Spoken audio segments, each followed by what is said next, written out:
ഇതിന് മൈത്രേയൻ പറഞ്ഞ ഒരു കാര്യമുണ്ട്. അതായത് ലഹരി ലീഗലൈസ് ചെയ്താൽ ഇതിന് ഒരു സൊല്യൂഷൻ ആയിട്ട് വരും എന്നാ പറഞ്ഞത്. അതായത് ലീഗലൈസ് ചെയ്യുമ്പോൾ ഇത്ര അഡിക്ഷൻ എല്ലാവർക്കും വരില്ല. ഭയങ്കര അദ്ദേഹം പറഞ്ഞ കാര്യമാണ്, സുലഭമായിട്ട് കിട്ടുമ്പോൾ ഇത്ര അധികം ടെൻഡൻസി ഉണ്ടാവില്ല. അത് കിട്ടാതെ വരുമ്പോഴാണ് കൂടുതൽ.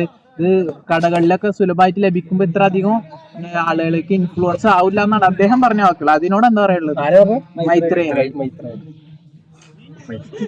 പേരിൽ തന്നെ ഉണ്ടല്ലോ എല്ലാം. അർത്ഥവത്തായ പേര് ദൈവം അറിഞ്ഞിട്ട് കൊടുക്കും. സമൂഹം അതിനും കാലങ്ങൾക്ക് മുന്നേ തന്നെ ആ പേരിന്റെ അർത്ഥം ഇവിടെ സൃഷ്ടിച്ചു വെച്ചിട്ടുണ്ട്. അങ്ങനെയൊക്കെയുള്ള വിവരക്കേടുകളൊക്കെ എന്തിനാണ് സമൂഹം പാടിക്കൊണ്ടുള്ളത്? ഇത് സ്വയം തിരിച്ചറിവുണ്ടെങ്കിലാണല്ലോ ശരി ഏത് തെറ്റിയതെന്ന് നമുക്കറിയാൻ പറ്റും.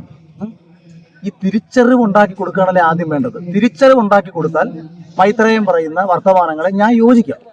സമൂഹത്തിനും തലമുറയ്ക്കും തിരിച്ചറിവുണ്ടെങ്കിൽ.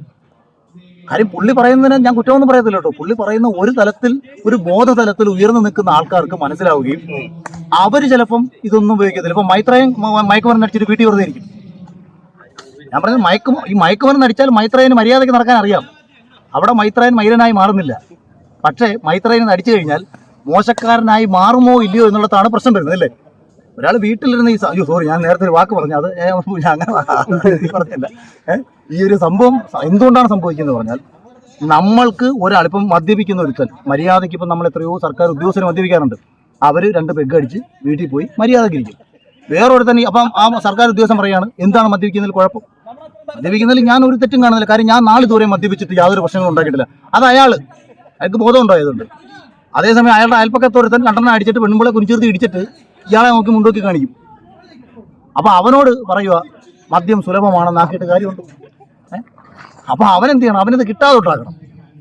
കിട്ടാതിരുന്നാൽ ഇപ്പം നമ്മളെ ഉമ്മൻചാണ്ടി സാർ ബാർ നിരോധിച്ച സമയത്ത് എനിക്കറിയാവുന്ന ഒരുപാട് പേര് പറഞ്ഞൊരു കാര്യമുണ്ട്. യഥാർത്ഥ കമ്മ്യൂണിസം അന്ന് നടപ്പിലാക്കിയത് ഉമ്മൻചാണ്ടിയാണെന്ന് ഞാൻ പറയും. എന്തെന്ന് വെച്ചാൽ, ഒരുത്തർ മദ്യപാനിയാകുമ്പോൾ, ഞാൻ മദ്യപിച്ചിട്ടുള്ള ആളാണ്, ഞാൻ സിഗരറ്റ് വലിച്ചിട്ടുള്ളതാണ്. ഇപ്പം ഇത് രണ്ടുമില്ല.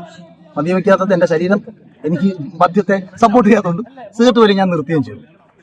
അപ്പൊ ഈ സാധനം അതിനു മുമ്പ് പറയാൻ വന്നത്, ഒരാൾ മദ്യപിക്കുമ്പോൾ, ഒരു സാധാരണക്കാരൻ കൂലിവേലക്കാരൻ മദ്യപിക്കും, 1000 രൂപ ഇവന്റെ ശമ്പളം. ഇവൻ 700 രൂപയ്ക്ക് ഒരു കുപ്പി എടുത്തുകൊണ്ട് വന്നിട്ട് ഇവൻ 2 അടിക്കും. ഇവന്റെ മിച്ചം എത്ര? 300 രൂപയുള്ളൂ. ഇതിൽ ഇവൻ ടച്ചിക്സ് വാങ്ങി കഴിഞ്ഞാൽ വീട്ടിൽ പിന്നെ 200 രൂപ കൊടുക്കും. ഇവനിത് കിട്ടാതെ ഒരു സമയത്ത് വന്നു. ബാറിലും കൂടെ പോയി അടിക്കാന്നുണ്ടെങ്കിൽ ഇരട്ടി ടാക്സ് കൊടുത്താണ് ഇവൻ അടിക്കുന്നത്. അപ്പൊ ഇവനിത് സുലഭമല്ലാതെ വന്ന സമയത്ത് ഇവന്റെ പോക്കറ്റ് മിച്ചം വന്നു. ഇവന് സമാധാനം കിട്ടി. രാത്രി 2 അടിച്ചു വന്ന് കയറുമ്പോഴത്തേക്ക് പെണ്ണുമ്പോഴോടെ മുഖം കറുത്തിരിക്കുക, മക്കൾക്ക് സന്തോഷമില്ല. മറ്റേത് 2 അടിക്കാതെ മര്യാദയ്ക്ക് സ്വബോധത്തിൽ വന്നു കയറിയപ്പോഴത്തേക്ക് ഇവന് കുടുംബത്തിന്റെ സന്തോഷം കാണാൻ പറ്റി, വൈഫിന്റെ സന്തോഷം കാണാൻ പറ്റി, കുടുംബത്തിന്റെ മക്കളുടെ സന്തോഷം കാണാൻ പറ്റി. മക്കൾ നാളെ ചോദിക്കുന്ന ഒരു സാധനം മേടിച്ചു കൊടുക്കാൻ ഇവന്റെ പോക്കറ്റിൽ പൈസയും ഉണ്ട്. പക്ഷെ അതില്ലാതാക്കി ഇവിടെ അങ്ങ് സുലഭമാക്കിയിട്ട് കേരളത്തിൽ മദ്യപാനികളുടെ എണ്ണം കുറഞ്ഞു. മൈത്രേയൻ പറയുന്ന രീതിയിലാണെങ്കിൽ ഇത് സുലഭമാക്കിയാൽ ഇത് കുറയുമെന്നൊക്കെയുള്ള അർത്ഥത്തിലാണെങ്കിലും പറഞ്ഞത്. ഇപ്പം മൈത്രേയൻ പറഞ്ഞാണെന്ന് എനിക്കറിയത്തില്ല. മൈത്രേയൻ പറഞ്ഞെന്ന് പറഞ്ഞിട്ട് എന്നോട് ചോദിച്ചതാണ്, എനിക്കറിയില്ല.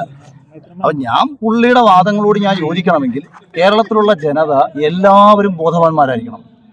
പക്ഷെ ദൗർഭാഗ്യവശാൽ നമ്മുടെ നാട്ടിൽ പല രീതിയിൽ ചിന്തിക്കുന്ന മാനസികാവസ്ഥ വ്യത്യസ്തമായിട്ടുള്ള ആൾക്കാരാണെന്നും ഓരോ വ്യത്യസ്ത മാനസിക തലത്തിൽപ്പെട്ട ആൾക്കാരെയും നമ്മൾ ട്രീറ്റ് ചെയ്യേണ്ടത് വ്യത്യസ്ത രൂപേണയായിരിക്കണം.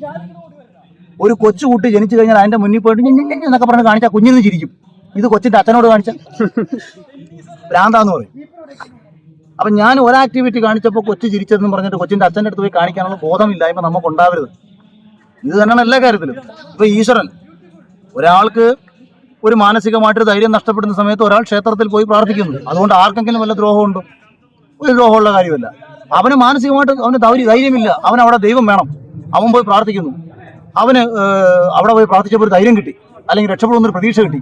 അവൻ സന്തോഷത്തോടെ തിരിച്ചു വരികയാണ്. അവിടെ ക്ഷേത്രം ഇല്ലാതാക്കണമെന്ന് ഇവന്മാരെ കണക്കുള്ള ആൾക്കാർ പറഞ്ഞാൽ ഇവന് ആരും ഡോക്ടർമാരെ പോയി കാണാൻ പറ്റും?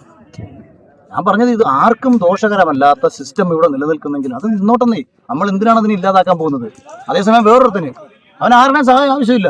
അവനൊരു ക്ഷേത്രത്തിനെയും പോണ്ട, അവനൊരു ഈശ്വരനെയും കാണണ്ട. അവന് കാര്യങ്ങൾ ചെയ്യാനുള്ള ശേഷി അവനുണ്ടെങ്കിൽ അവൻ അമ്പലത്തിൽ പോണ്ട. പക്ഷെ അവൻ പോകുന്നില്ല എന്ന് പറഞ്ഞിട്ട് കേരളത്തിലുള്ളവർ പോകുന്നെങ്കിൽ അവൻ തടയാൻ പോകുന്നില്ല. ഇതൊക്കെ എല്ലാത്തിലും ഉണ്ടാവും.